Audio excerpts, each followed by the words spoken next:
te metes, es hora que te calles y te dejes de joder. No tenés hasta los huevos con tu guerra y tu control. No tienes hasta las pelotas tu continua intromisión. Manía de policía, vigilante de poder. Querés comprártelo todo para poderlo vender. Inventaste los remedios y antes la enfermedad. La base de tu negocio es generar necesidad.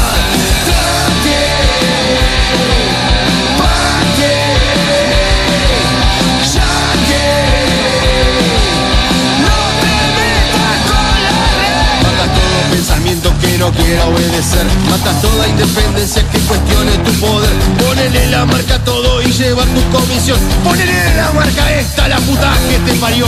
Vas pateando por el mundo cuantos culos te cruzas. Vas faltándole el respeto, aduciendo autoridad. Esgrimiendo a la girada las armas que fabricas. Pero esta vez cagaste, la girada somos más.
Estás escuchando El Puente FM 103.3, la radio comunitaria de la T.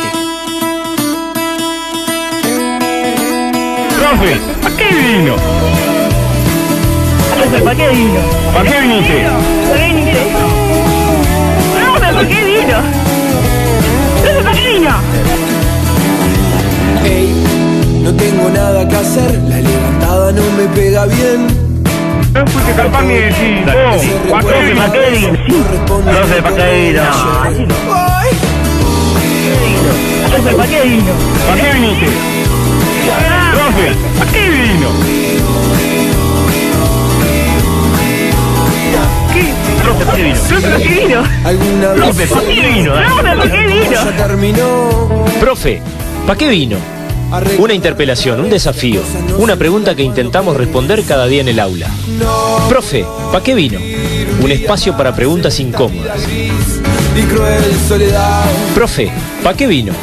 Un programa de ADES Montevideo en el 103.3 FM El Puente. Te vas a acordar de mi canción, te vas a arrepentir hasta llorar.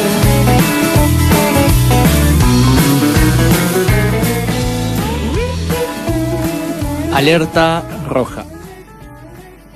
Desde la izquierda ha rotado hacia la derecha un frente frío que ha congelado esperanzas y luchas. Una depresión atmosférica nos invade y el norte hace tiempo que nos marca la condición climática. Ya no hay ciclones, ni vientos, ni el amague de una brisa de cambio, y algunos alucinan ollas de oro al final del arco iris. Aplauden a rabiar atardeceres olvidando las auroras. ¿Pero no te das cuenta que antes estábamos en la era de hielo? Me dicen desmemoriado. Yo que veo a los que les llueve siempre, a los que tienen truenos en la panza, a los que no ven el sol que te pinta la bandera. Para algunos siempre está nublado, para algunos la sequía, para algunos el agua al cuello, para algunos, muchos, demasiados, el planeta siempre gira en el invierno. Mientras, vos, que decís tener memoria, te olvidaste de cuál era la verdadera alerta roja y, sin embargo, ni siquiera estás un poquito cerca de ponerte colorado de vergüenza. Alerta roja, Ulises Lima volvió de su viaje por ahí. Sí. Andaba por otras tierras. Más morenito volvió. Sí, parece que estuvo tomando sol, Sí. Ulises. Hemisferio norte, ¿no? Sí, hemisferio norte, calorcito. Lindo el hemisferio norte. Sin alertas rojas. Pero por acá andábamos en alertas rojas, parece. Sí, anduvimos, sí. O anaranjada, por lo menos, no sé.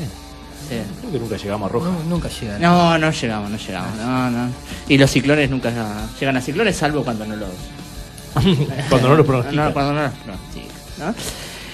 Bueno, estábamos escuchando Bestia Zen antes de la apertura del programa. Una banda que alguna vez presentamos por acá, banda integrada por, dentro de sus integrantes, por dos exalumnos de Rizo 38, dos exalumnos que tuve el gusto de conocer, Elías Castro en la batería y Kael Jiménez en la guitarra, y que están nominados a los grafitis en el rubro música punk. Andan mal esos gurises, Andan mal, ¿ya? Salieron de acá de La Teja, de acá de la zona, y ya están nominados a los grafitis. Así que unas felicitaciones para ellos. Y bueno, volvimos. ¿Repetí el nombre de la banda? Bestia Zen. Pueden Bestia encontrar Zen. material ahí en YouTube. Hay abundante por ahí, pueden escucharlos a los amigos. Así que el abrazo para ellos. Muy bien. Bueno, estamos acá, Alejo, Atilio, programa de hombres hoy, Andrés, quien les habla, que hoy quien les habla no es Bonet, como fue el viernes pasado, el quien les habla a veces cambia, ¿no? A veces fue Atilio también el quien les habla. Es cierto. Nunca digo quién les habla. No, nunca decís, tenés que decir quién les habla, Atilio.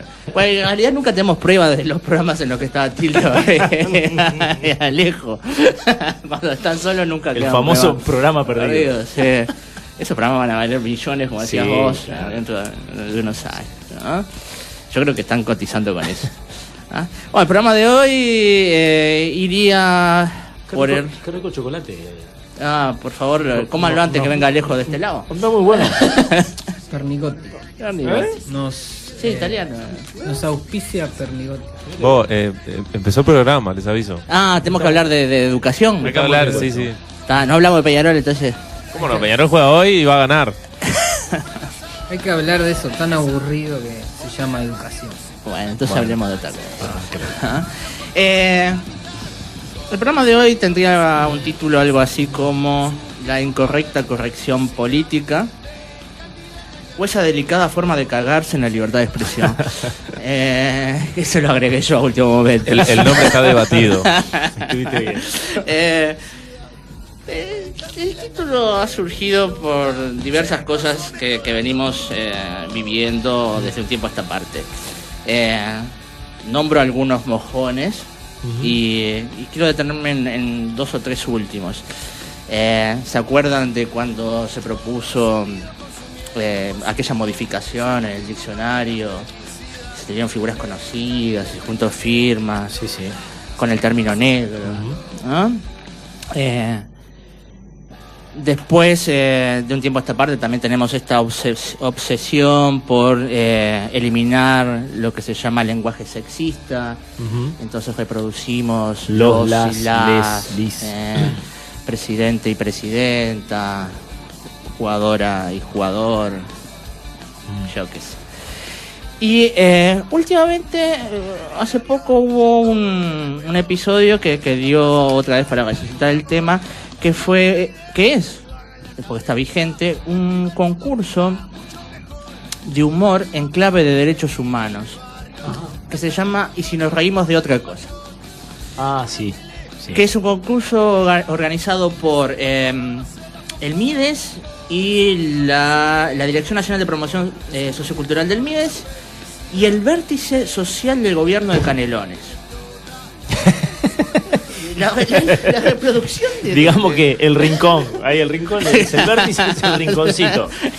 Ahí en el rincón tenemos a la Claro, gente. en vez de llamarle el rincón social de la... Tenemos un rincón destinado a lo social. Ahí está. Que parece que el vértice social aglutina, no es tan rinconcito, porque aglutina la Dirección General de Cultura, Dirección General de Desarrollo Social y Secretaría de Derechos Humanos, todo esto de la Intendencia de Canelones, ¿no? Y es un concurso que propone, digamos que un humor que no agreda, no tenga un contenido agresivo. Yo tenía las bases por acá que son muy interesantes. Sí. Sobre todo, a mí me interesa mucho la contradicción que tienen esta gente que está en la agenda de derechos humanos. Que claro, la redacción se vuelve tan compleja por momentos que ni ellos mismos respetan sus propias pautas, ¿no? Convengamos que si un texto, cualquier texto, intentamos redactarlo con este lenguaje inclusivo, no sexista, se vuelve un trabalenguas realmente difícil de leer, ¿no? Si cada término lo vamos a poner por el masculino y el femenino, los y las, él y la, y presidente, presidenta, que también es discutible que existan algunos términos que se han inventado últimamente, pero bueno, sí. La lengua es algo vivo, ¿no? O el uso de la X. O es la X. Bueno, por ejemplo, las bases del concurso utilizan la X. ¿Ah? Como uno la lee, ¿no? Como uno lee cuando ponen LXS. Habría que ser ¿Qué lee uno ahí? Azteca parlante para poder decirlo, ¿no?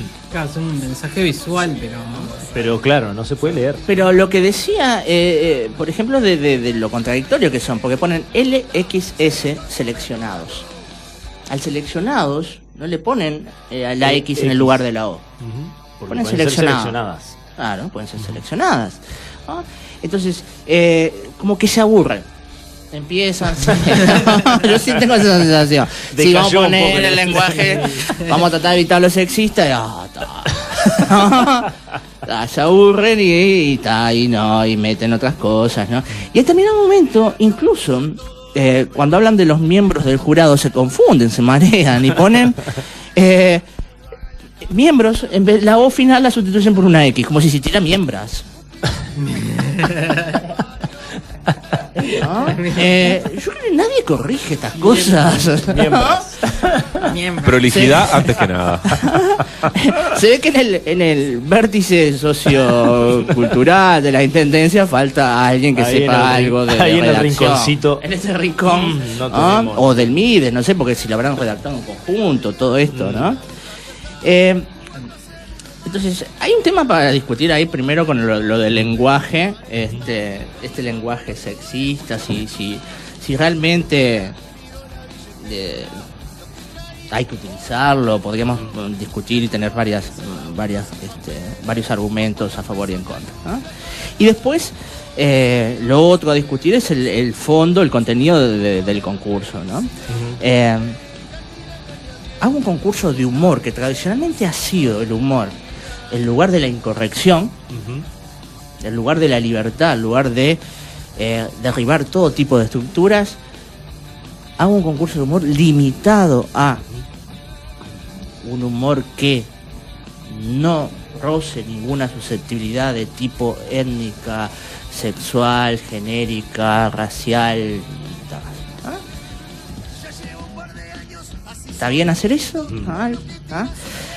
Hubo un concurso literario, el concurso literario Juan Carlos Onetti, que entre las bases de este año, a ver si las tengo por acá, no limitaba temáticamente el concurso, pero sí aclaraban las bases, por ejemplo, que el jurado atendía a la diversidad, iba a estar formado por de acuerdo a las políticas de diversidad que tiene el gobierno a nivel municipal y nacional, y pero establecía, si bien no limitaba las temáticas del concurso, establecía menciones especiales. A ver si las encuentro, esas menciones especiales. Inscripción, notos. no importa, después las busco. Pero acá. Los jurados podrán establecer hasta 3 menciones por cada categoría. Y estas menciones podrían premiar aquellos cuentos que tocaran la temática de la diversidad o que se enmarcaran dentro de la política de derechos humanos, de la agenda de derechos humanos que ha tenido el gobierno a nivel municipal y nacional. O sea que aquellos cuentos que tocaran esa temática corrían con un plus de ventaja a la hora de recibir una mención o un premio dentro del concurso literario. Un curso literario que se llama Juan Carlos Onetti, uno de los hombres más misóginos que debe haber pisado esta tierra, más machistas y de los mejores escritores que tenemos. Ulises Lima, que estuvo por Italia, solo vio en las librerías un solo escritor traducido al italiano y fue Juan Carlos Onetti. Mira. En las librerías. Ni Benedetti ni Galeano están traducidos al italiano, sí, supongo. Por lo menos las librerías deben estar traducidos en las vidrieras. Benedetti y Galeano seguro. Venas Abiertas se ha traducido a por lo menos 17 idiomas, ¿no? En las vidrieras de latinoamericanos, es una librería enorme que cae en Roma y en las que pude entrar. El único que encontré fue Onetti, debe haber por ahí, visible, ¿no? Y al lado de Cortázar. Mira. Que los títulos en italiano son muy graciosos, ¿no? El doblar los títulos en italiano es muy gracioso. Entonces, tenemos una política de derechos humanos a nivel de gobierno estatal y a nivel de municipal que está fijando la temática cultural, la temática de los concursos literarios y aquellos lugares donde se deposita el dinero para financiar proyectos tan importantes, ¿no?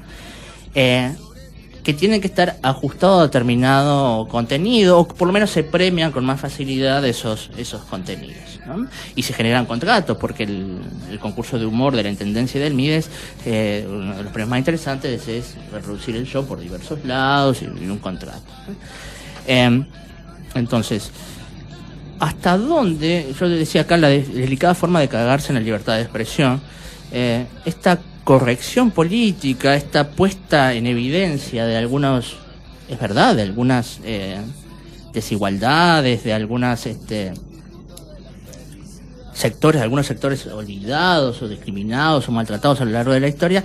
Es cierto que la agenda de derechos humanos los ha puesto en primer plano, nos ha hecho cuestionar un montón de cosas, pero ¿hasta dónde esa agenda tiene derecho a fijar el arte? Fijar las líneas por donde va, por donde debe circular el arte, ¿no? Porque me parece que ahí estamos corriendo un terreno peligroso, ¿no? Un terreno donde el arte se pone al servicio de determinado establishment político, ¿no? De determinado poder político, ¿no? Y también se está estableciendo qué está bien y qué está mal, ¿no? Repito, es cierto, tenemos que cuestionarnos un montón de cosas que hemos reproducido y seguimos reproduciendo a través del lenguaje y de los chistes y Ahora, cercenar la libertad de expresión me parece que no puede ser el camino, y más en el terreno del humor o del arte, que han sido generalmente el terreno de la incorrección. Porque si nos ponemos estrictos con esta política de derechos humanos, no podría dar casi ninguna obra literaria de las que se han escrito a lo largo de la historia. ¿Ah? Porque encontraría algún contenido dentro del Quijote que es sexista, ¿no? Que es discriminatorio hacia los árabes, por ejemplo, también, ¿no? Entonces, si me pongo purista en cumplir esta agenda de derechos humanos, donde no debe haber un contenido que agreda a determinada comunidad, a determinado sector, a determinada etnia, no doy nada, prácticamente nada, ¿no? Y el arte no es una cosa aséptica y reproduce nuestras zonas oscuras y nuestras miserias, ¿no? Sí. Y deben estar ahí, ¿no? Entonces, por un lado el tema que tiró sobre la mesa. Bonet decía que en el intercambio de WhatsApp que él iba a pegarle a José Pedro Varela.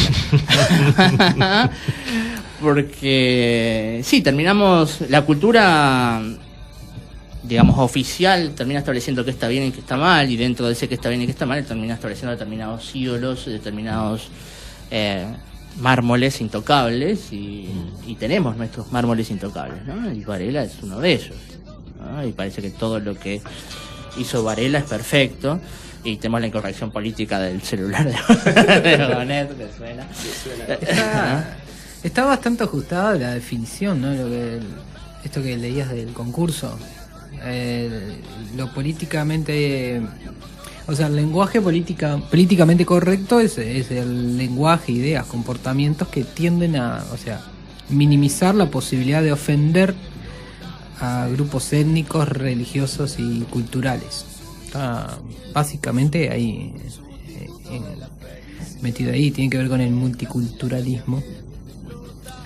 Y es la expresión que viene de Estados Unidos, así, de la década del 70-80, que tiene que ver con las nuevas izquierdas y sectores de lo que sería una izquierda en Estados Unidos, más bien progresistas, que utilizan ese término que después va variando, ¿no? Va variando, o sea, se usa para acusar, decir, este tiene un lenguaje políticamente correcto, como que no se lo debería tener, ¿no? Ese por un lado. Y claro, y tiene algunos temas. Yo pensaba en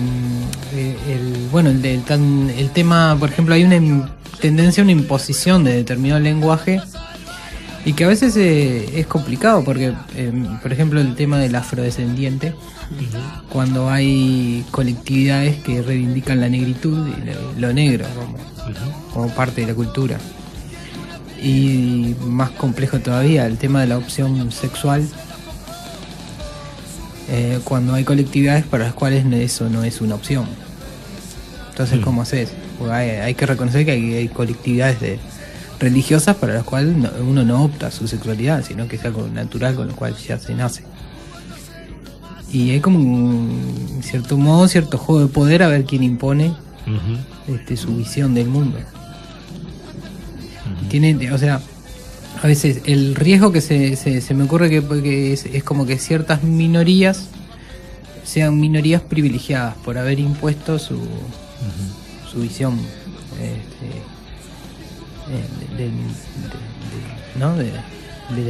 de su vida, la cual después otros tienen que aceptar, ¿no? Pero es un tema de debate. Está interesante. Había alguien por ahí, creo que era Aldo Mazzucchelli, el escritor uruguayo, que tomaba eso que decías vos, de dónde provenía esta agenda de derechos humanos, esta agenda de la diversidad, y lo enmarcaba dentro del sistema capitalista, que también le sirve crear estos nichos de diversidad por una cuestión de mercado y de generar productos para estos nichos de diversidad, ¿no? Y que íbamos a llegar al absurdo, decía Mazzucchelli por ahí, de que íbamos a tener una Coca-Cola de géneros también, una Coca-Cola para trans, una Coca-Cola para mujeres, una Coca-Cola para negros, también hay que entrar en esa lógica de que no podemos apartarnos del sistema en el que vivimos a la hora de analizar esto, ¿no? Y hasta qué punto, me preguntaba yo, esto de poner en el lenguaje en evidencia ese contenido sexista, que sí que ha tenido a lo largo de la historia, evidentemente ha habido una imposición y una sumisión, un poner por debajo, por atrás a la mujer siempre en un montón de cosas, pero y que el lenguaje obviamente ha estado al servicio de esto. Pero hasta qué punto cambiar una A por una X pone en evidencia esto, y simplemente no es un fuego de artificio que sigue enmascarando las diferencias, ¿no? Un autoengaño, una cosa... En realidad Sí. no hay un cambio. Bueno, ahí está. Nos creemos que estamos cambiando la realidad a partir del cambio de una letra, ¿no? Para mí eso es lo fundamental. Hay como allí nos erigimos como los respetuosos de los derechos humanos cuando respetamos a las minorías, y en realidad es una cuestión declarativa, o quizá hacemos un concurso, armamos un festival y le ponemos un nombre que diga estamos respetando aquí los derechos humanos. Ahora nos vamos cada uno para su casa y al otro día la máquina sigue funcionando, ¿no? Y esto de las etnias y de respetar las diferencias y la diversidad tiene que ver también con la atomización de los esfuerzos, ¿no? Cada uno está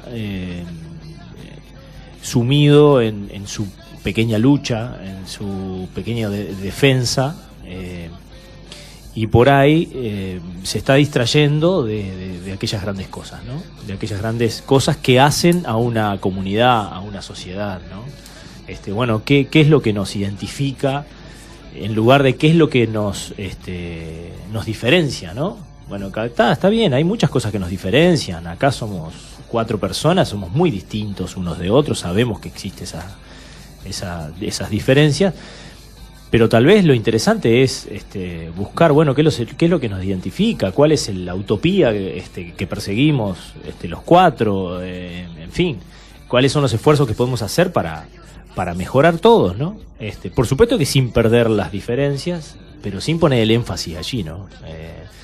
Es un poco esto. Tal vez el sistema también en este sentido es como dice el Rafa, ¿no? Mucho humo, mucho fuego de artificio, y eso sirve muchísimo a los intereses del sistema. Y acá hay un papel del Estado que capaz que en otro momento era asumido por otro tipo de organizaciones sociales, ¿no? Y esto también desmoviliza a la organización social y nos pone en un lugar cómodo y dependiente.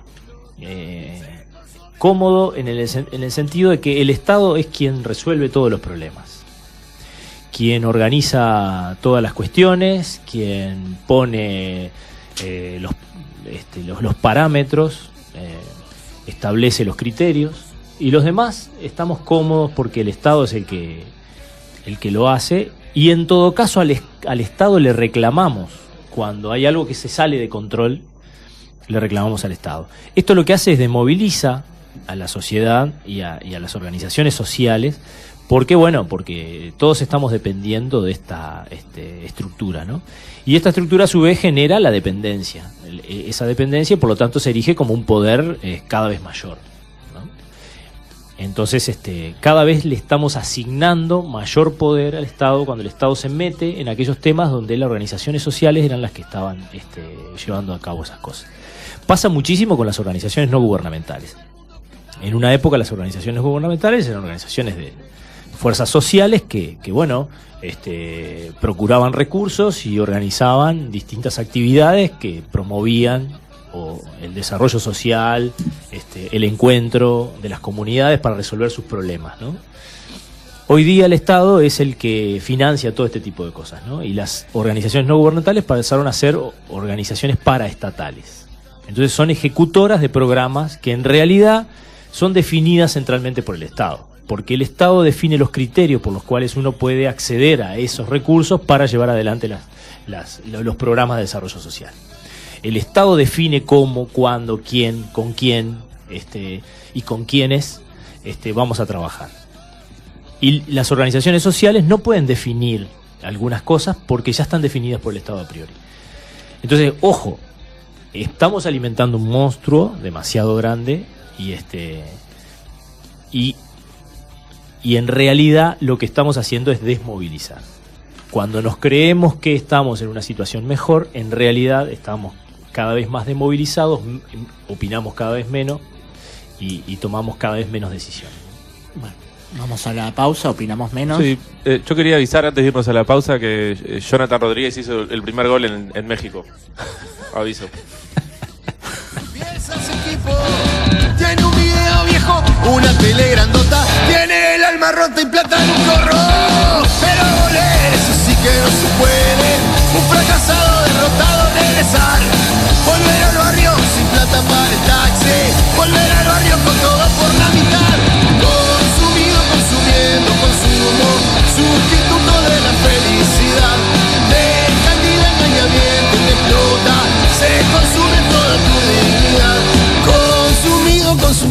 consumo, sustituto de la felicidad.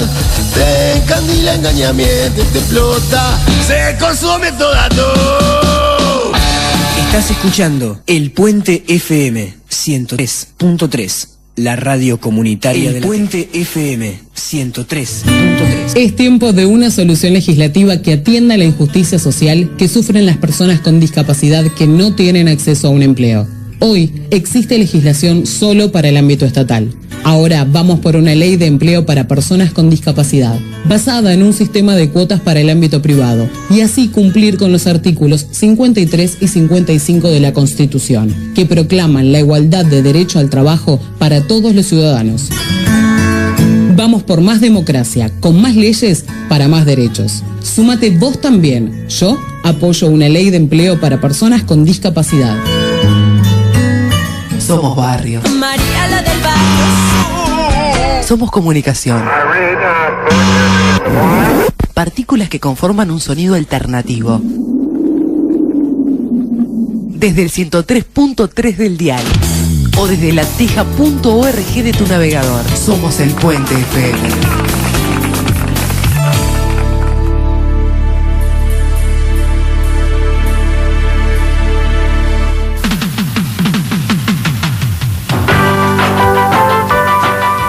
Esta emisora es miembro de AMARC, Asociación Mundial de Radios Comunitarias.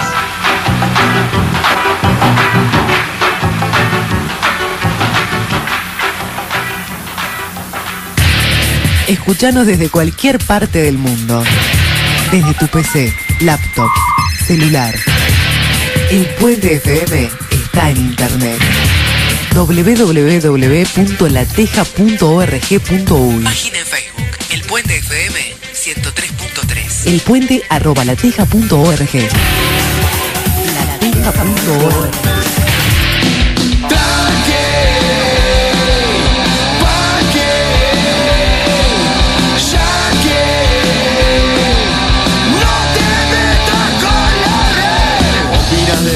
En todo te metes, es hora que te calles y te dejes de joder. No tenés hasta los huevos con tu guerra y tu control. No tienes hasta las pelotas tu continua intromisión. Manía de policía, vigilante del poder. Querés comprártelo todo para poderlo vender. Inventaste los remedios y antes la enfermedad. La base de tu negocio es generar necesidad.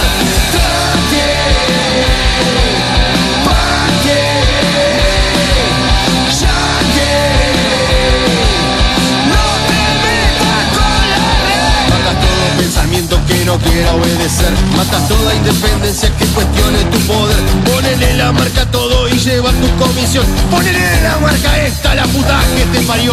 Vas pateando por el mundo, cuántos culos te cruzas. Vas faltándole el respeto, aduciendo autoridad, esgrimiendo a la girada las armas que fabricas.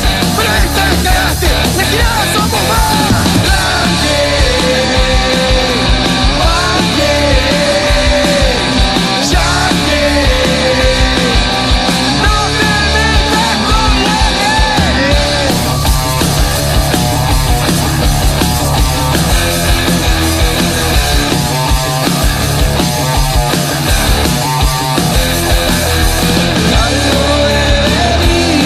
Saber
haces. Es hora que te calles y te dejes de joder. No tenés hasta los huevos con tu guerra y tu control. No tienes hasta las pelotas tu continua intromisión. Manía de policía, vigilante de poder. Querés comprártelo todo para poderlo vender. Inventaste los remedios y antes la enfermedad. Bueno, volvemos de la pausa, recordando que Profe Paquevino es un programa del Zonal Oeste de ADES Montevideo, que pueden escuchar el programa obviamente a través del 103.3 en el puente, a través de internet, a través de la página de Facebook de Profe Paquevino, en YouTube se han subido los programas también, con cierto atraso a veces, pero bueno, están por ahí, en la página de ADES también. Y alguna información, recordando que somos un programa sindical, el sábado, todos a la asamblea. Ahí está, en el local del PCNT, ahí en Jackson y Guaná. Primer llamado a las 18, o sea que a las 19 estaría comenzando esto, el segundo llamado, estaría comenzando la asamblea con el siguiente orden del día: análisis de coyuntura, reforma de estatuto, informe de reunión con la DINATRA, informe sobre el nuevo local sindical y cada uno lo que está rendición de cuentas, ¿no? Obviamente. Eso entonces el sábado, este sábado 30 en el local del Pizzería. Me gustó un cartel que vi de AFUR que decía lo que era esencial ahora lo recortan. Me gusta. Lo que era esencial ahora lo recortan. ¿Tienes razón? Sí, claro. Está linda la foto que mandaste el otro día de esa intervención que hay en la universidad, ¿no? La tijera que parece que está recortando la universidad. Muy bien. Debe ser la gente de Bellas Artes, ¿no? Seguramente. Debe haber hecho una intervención. Recordarlo del viernes 5 de agosto, 20 horas, en el Ateneo del Cerro, ahí Grecia, esquina Perú. Hay una primer jornada sobre reforma educativa. Una charla debate donde van a estar Fernando Pelle y Carlos Hipógroso, para hablar un poco de reforma educativa con todos los que quieran allegarse ahí. Organiza el Zonal Oeste de ADES Montevideo. Me parece, no sé por qué. En las fiches dice eso. El viernes que viene vamos para ahí, entonces. Estamos nosotros en la organización, entonces. Estamos organizando. No sabemos. Aunque tú no lo creas. Seguramente debe estar la mano de nuestra productora. Sí. A quien le mandamos un saludo también, a Verónica. Sí, está presente. Mientras Alejo está rodeado de gente, seguimos el programa. Atilio en la pausa mencionaba un aspecto interesante del tema de la incorrección política, cómo la incorrección política puede tener su lado riesgoso en ciertos personajes que se aprovechan de la incorrección política y que generan que pueden generar algunas consecuencias realmente nefastas en cuanto a estos temas de discriminación, ¿no? Y de segregación, de odio y quién sabe qué consecuencias más. Él pensaba Atilio en un personaje que puede llegar a ser el presidente de la nación más poderosa del mundo como Donald Trump. Un tipo que declara cualquier cosa sobre los latinos, sobre los mexicanos, sobre los árabes, sin ningún tipo de prurito, de límite, de conciencia, ¿no? No tiene ningún tipo de vergüenza en decir lo que piensa y cuyas consecuencias en el gobierno podrían ser bastante la nación más poderosa. No sé, Atilio era el que había pensado en Donald Trump, ¿no? Sí, porque hay como se suele valorar a veces, la idea, cuando el término políticamente correcto surge como de forma irónica, para referirse a la corrección, porque se supone que se están ocultando cosas que son en realidad existen en la realidad y que habría que nombrarlas de forma clara. Entonces se valora ser políticamente incorrecto. Entonces si ustedes ponen políticamente incorrecto Trump en Google, les van a ver que hay un montón de artículos periodísticos que hablan sobre la incorrección política de Trump y hacen análisis a partir de eso, de sus declaraciones sobre los mexicanos, sobre los musulmanes, y otras que capaz que son más cerradas en la política norteamericana, pero lo muestran al tipo y se lo destaca como un incorrecto. Incluso él se presenta y su hija lo presentó así en una de estas conferencias que él da, como un tipo que sí, es incorrecto al hablar, y como que te canta a las 40, como decía.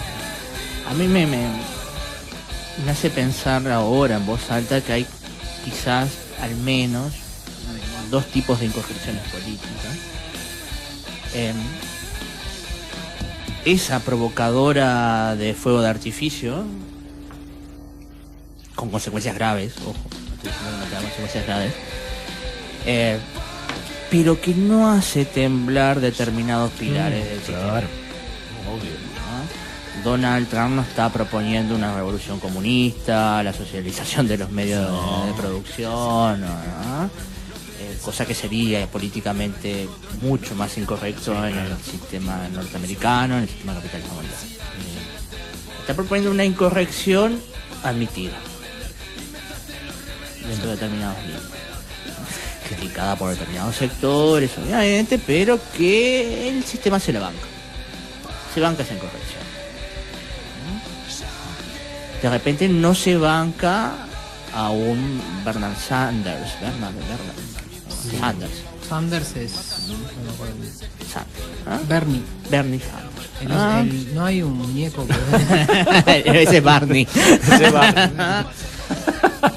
O se banca mucho menos un Noam Chomsky, que es un forúnculo ahí en la cultura norteamericana, ¿no? Hay otra incorrección que es mucho más poderosa, me parece, y que esa es silenciada. O también depende del contexto, ¿no? Sin duda, Mohamed Ali en su momento, al no ir a Vietnam, fue un incorrecto. Sí. Hizo una gran incorrección política. Con sus declaraciones de que los vietnamitas no le habían hecho nada y sí el hombre blanco. Eso en su momento fue mucho más incorrecto, ¿no? Entonces hay determinadas incorrecciones que el sistema permite y que vamos a cometer otra incorrección. Vamos a comparar, y que lo hicimos en la pausa, la incorrección política de Donald Trump podría ser la incorrección de un Jorge Valle o de un Pepe Mujica a otra escala. Como dijimos acá, la incorrección política es un Pepe Mujica con bomba atómica, con el dedo cerca del botón rojo, ¿no? Pero vaya así, claro, hay han dicho disparates, ¿no? Hay incorrecciones que son pintorescas, ¿no? Y hay incorrecciones que son peligrosas.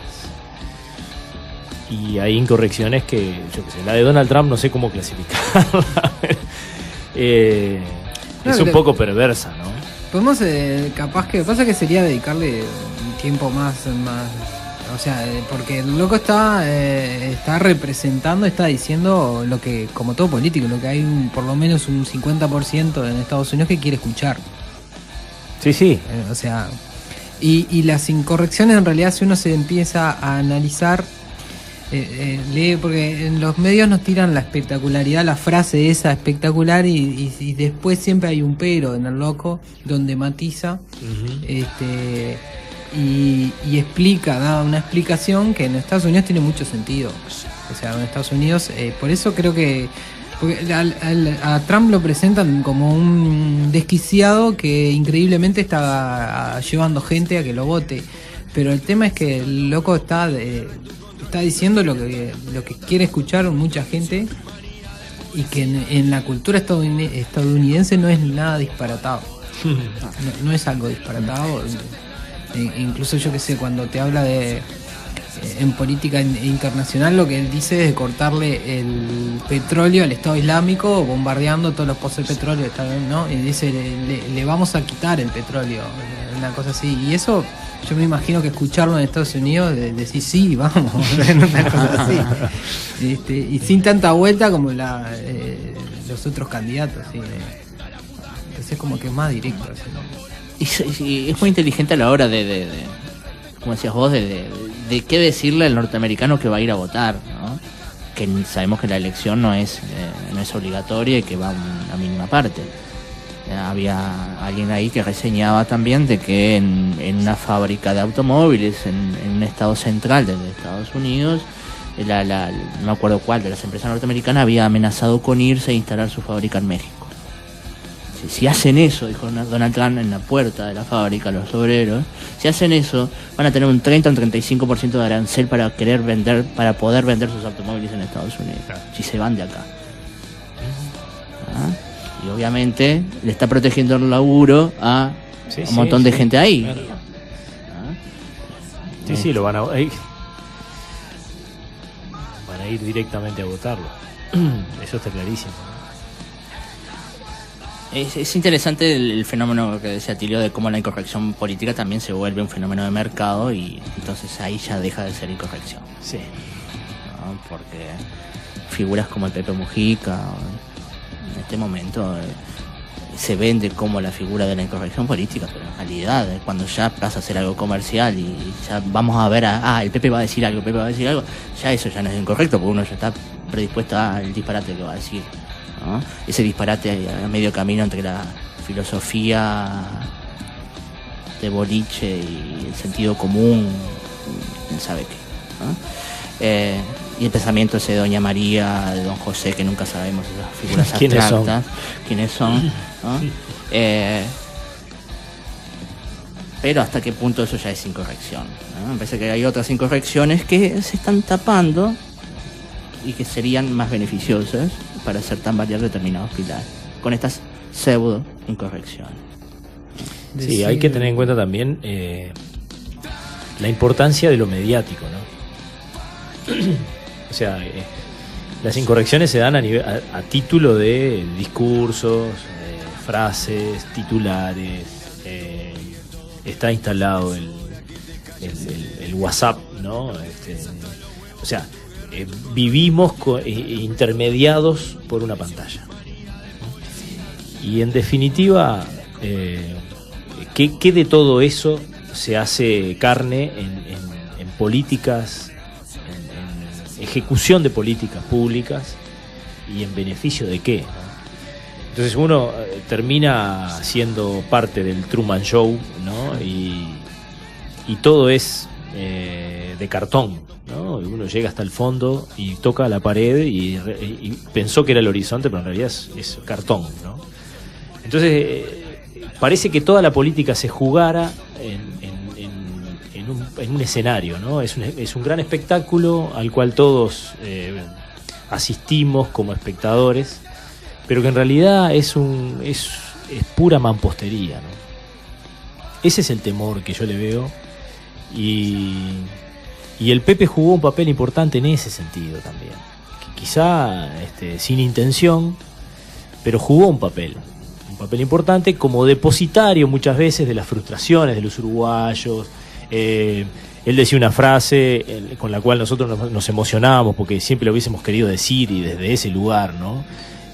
Pero quedó ahí, en la frase, en el discurso, en el espectáculo. Terminó la obra, se bajó el telón y salimos a la calle a hacer, aunque sabemos que está mal, otra vez lo mismo, ¿no? Entonces, cómo la política se ha transformado en esto, ¿no? Y los actores se han reducido, ya no hay una participación de base importante. Los candidatos de la izquierda han salido a buscar los pobres votos que van quedando, que ya son la mitad que la elección anterior, con una diversidad de propuestas y de caras y de ofertas, que a veces la diversidad no es tal diversidad, y que por supuesto que también eso es parte del espectáculo, ¿no? Entonces yo no recuerdo de una historia como esta, ¿no? De tanta importancia a esta elección interna. Antes se dirimía, bueno, a ver, ¿quién tiene que ser? Levantemos la mano, listo, porque no importaba demasiado, lo que importaba era el fondo del asunto. Digo, ¿hacia dónde vamos? ¿Qué es lo que queremos? En cambio ahora importa el personaje, importa la imagen, importa el cartel. Y ese es uno de los temas interesantes de esto de la corrección o de la incorrección política, ¿no? El simulacro de exactamente. Apertura en la agenda de derechos humanos, el simulacro de participación, el simulacro de apertura democrática. Y la verdadera equidad, la verdadera igualdad, la verdadera democracia, me parece que pasa por otros lados que no son estos escenarios, estas escenificaciones de... ¿no? Hay a todo nivel, en los centros educativos se habla muchísimo de los acuerdos, ¿no? Y de los espacios de participación de los distintos actores educativos. Otra vez el tema del lenguaje, ¿no? Llenos de eufemismos, de metáforas y de siglas y de engaños.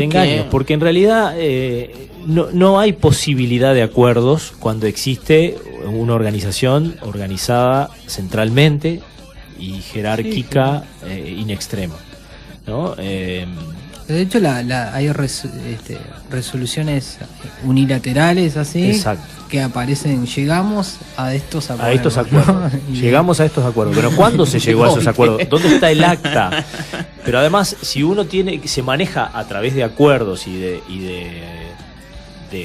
discusiones y llegamos a un acuerdo, ese acuerdo tiene que estar representado de alguna manera, ¿no? Tiene que haber una estructura de participación que garantice que ese acuerdo es realmente el acuerdo al cual se llegó por una mayoría, X cantidad de votos.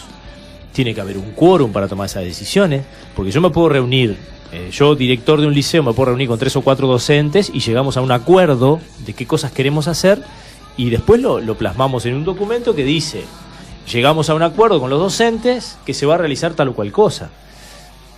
Y en realidad no hay una garantía. Por algo las asambleas tienen sus reglamentos, tienen sus formas de llevar adelante la democracia. Porque es esto, ¿no? Garantizar que todas las posturas se van a tener en cuenta, se van a discutir, se van a analizar y se va a llegar a un acuerdo. Pero ese acuerdo tiene que estar plasmado en un documento que se vota, que se aprueba, tiene que haber un acta. Y esas cosas no existen, ¿no? Y con los chiquilineses llegan los mismos... se aplican los mismos métodos, ¿no? Se los lleva a la dirección y se les comunica algo que ellos deben, los delegados, ¿no? Transmitir después a su salón de clase, a su grupo. Eso no es participación, son meros intermediarios de resoluciones tomadas por cuerpos directivos. Exacto. Estaba pensando que los que cometieron incorrecciones políticas en estas semanas pasadas fueron nuestros dirigentes a nivel del PIT-CNT, al punto de ofender al presidente, ¿no? Claro.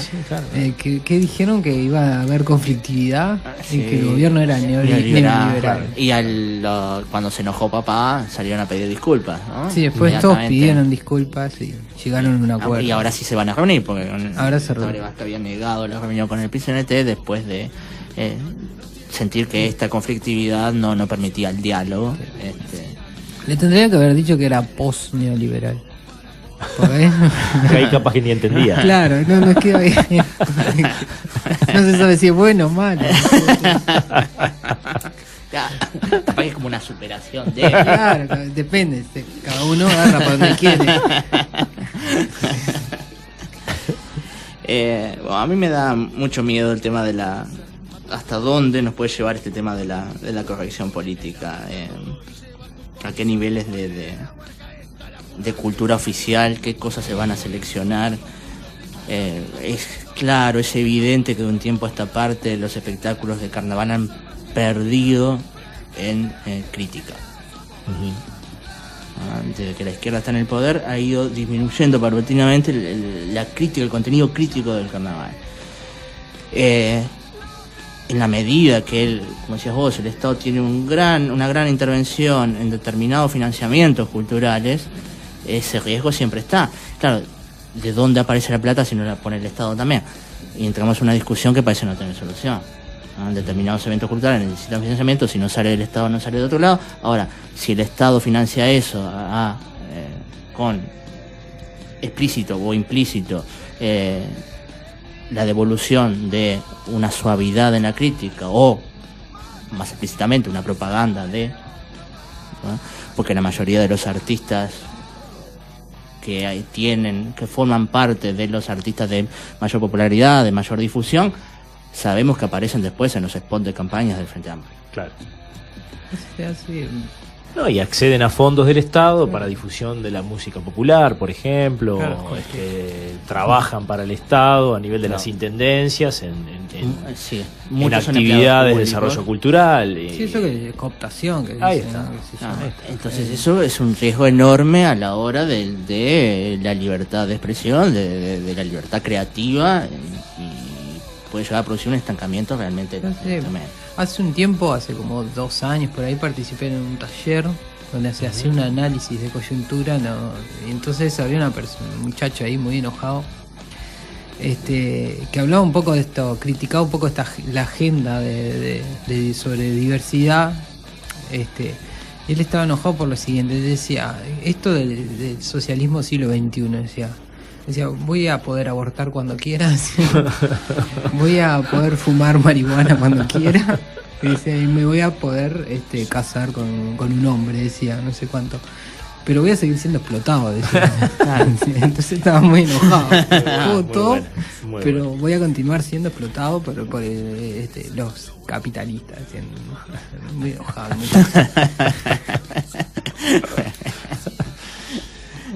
Me hace acordar aquel chiste de 9 reinas entre Darín y Gastón Paul. ¿Se acuerdan cuando estaban en el baño? Sí. Que Darín le ofrecía plata a Gastón Paul, le decía, si viene un tipo y te ofrece plata para estar con vos. No decía para estar con vos. Claro. No, decía para coger como. No, dice Gastón Paul, no, yo no. Me ofrece $10.000, no. $20.000, no. $100.000. Y ya las respuestas empiezan a demorar, ¿no? Es haber un espacio entre el no y... ¿Ves? Acá lo que faltan son capitalistas, sobran putos, ¿no? Esa incorrección política no debe faltar en las películas y en la literatura. Nos vamos hasta el próximo programa.